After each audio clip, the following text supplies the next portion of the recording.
An important part of many campaign messages is returning data back into the clinical record off the back of the success of this message to say someone received it or if they've responded to you. And that's where this next piece of set up clinical coding steps in. On this page we can see several different types of event, such as patient responses when they've replied, or if they haven't replied at all, to say that the message was delivered. If the message failed to deliver, this is different to if it was a cannot send message. When you feed your list of patients into the campaign manager, it'll tell you which ones it cannot send. These failed messages would be messages that there was a number, but it just didn't work. In the majority, that's going to be out-of-date numbers, but that won't always be the case. And patients not included would then be a list of those patients who weren't going to get a text. These are your cannot sends. On the left, we'll also have different channels that we've sent the message through. So we're currently in the smart responses. If we click to text, we have anything here for our text responses. Now, of course, you can edit your text messages very easily. It may be that you put in different keywords for patients to respond by. Indeed, if you've used a template of your own making, if you've built something from scratch, it won't even have any suggested keywords here. Avoid using the green cross next to patients responded. If you use this, it will add a code off the back of any response at all that the patient sends off the back of this message, whether it's relevant or not.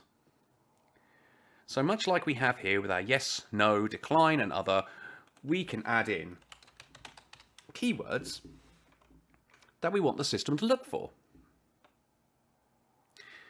Now let's say we want to add some codes against some of these. It might be that we've got message delivered and we want to say that they got that message. When you click on any of these green crosses, you'll go through the same process. These options go as follows.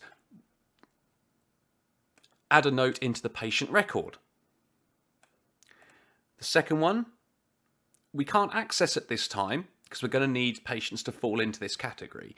But later on, you'll be able to extract lists of patients as CSV files for bulk coding manually. And MJog groups, again, you can add patients into groups, but they are only managed in MJog. They're not reactive. At this point, then, we're going to write information back to the clinical system, and we need to tell it which code to use.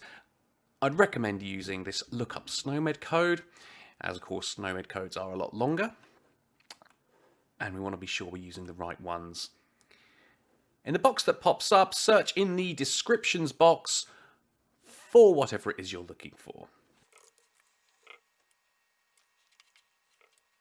With the results returned from the search, we can scroll to find whichever is the most relevant to this message.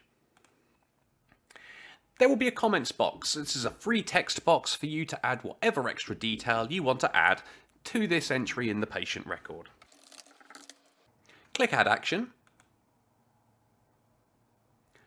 And we can then see that if a message is delivered, that code with that comment will be added to the record. We'd repeat the same process with our replies.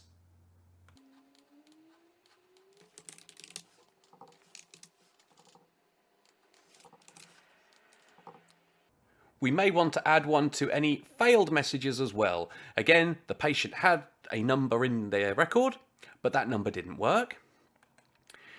We'll also want to be sure where we're using more than one channel to send our messages, that we add our codes into all the tabs. If I hadn't gone into here, any patients that received the message through to the MJog Messenger app, no coding would have happened off the back of it. So we put a code in for all those we need.